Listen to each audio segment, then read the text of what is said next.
அன்பு நண்பர்களே, கழகத் தோழர்களே, பொதுமக்களே, தாய்மார்களே, உங்கள் அனைவருக்கும் குடியாத்தம் தலைமை கழக பேச்சாளர் பெரிய கோட்டீசனின் அன்பு வணக்கங்கள். திராவிட முன்னேற்றக் கழகம் இன்றைக்கு ஒரு 2 ஆண்டுகளாக குழந்தை செல்வங்கள் ஆரம்ப பள்ளியில் படிக்கின்ற அந்த குழந்தை செல்வங்களுக்கு காலை சிற்றுண்டி வழங்கப்பட்டு கொண்டு வருகின்றன. நீதி கட்சியில் தொடங்கி பெருந்தலைவர் காமராசர் அவர்களில் தொடர்ந்து எம்ஜி ராமச்சந்திரன் அவர்கள் தொடர்ந்து பேரறிஞர் அண்ணா, கலைஞர் இவர்களெல்லாம் தொடரப்பட்டு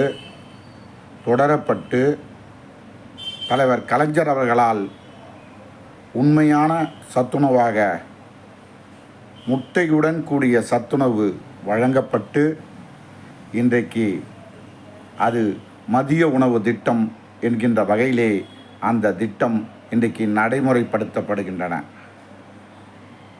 எதற்காக இதை சொல்கிறேன் என்று சொன்னால், நண்பகலில் சாப்பிடுகின்ற அந்த குழந்தைகளுடைய உணவு சரியான ஒரு உணவாகத்தான் இருக்கலாம். ஆனால் அந்த குழந்தைகள் காலையில் செல்வதற்கு, பள்ளிக்கு செல்வதற்கு உணவு அத்தியாவசியம். ஒரு குழந்தையோ அல்லது மக்களோ அன்றாடம் காலை உணவு அவசியம் சாப்பிட வேண்டும் என்பது தான் இன்றைக்கு அனைத்து யூடியூப் சேனல்களிலும் வருகின்ற செய்தியாக இருக்கின்றன.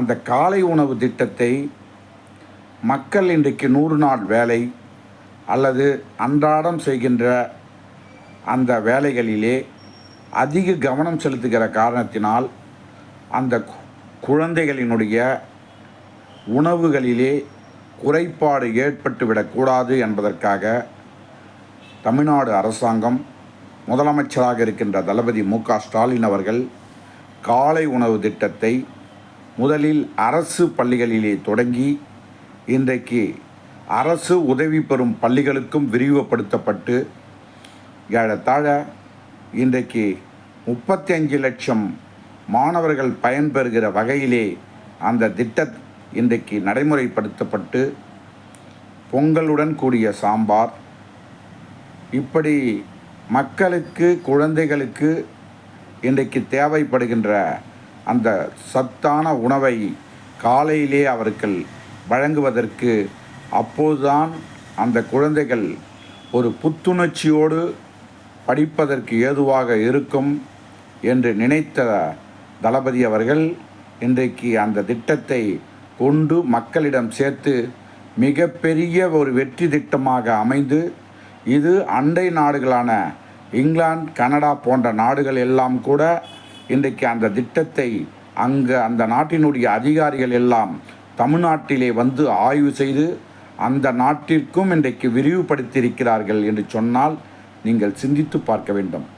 மாணவ செல்வங்களுக்கு உறுதுணையாகவும் கல்வி வளர்ச்சி, கல்வியினுடைய அறிவு, மாணவர்களுக்கு அறிவு வளர வேண்டும், அதற்கு உணவு இல்லாமையாக இருந்துவிடக்கூடாது, அது ஒரு தடையாக இருக்கக்கூடாது என்று நினைத்த தளபதி அவர்கள் காலை உணவு திட்டத்தை தொடர்ந்து நடத்தி கொண்டிருக்கிறார். இது மக்கள் போற்றும் திட்டம், மாணவர்களுக்காக கொண்டு வரப்பட்ட திட்டம். இந்த திட்டம் வெற்றி அடைந்து நாடு முழுவதும் பேசப்பட்டு வருகின்றன.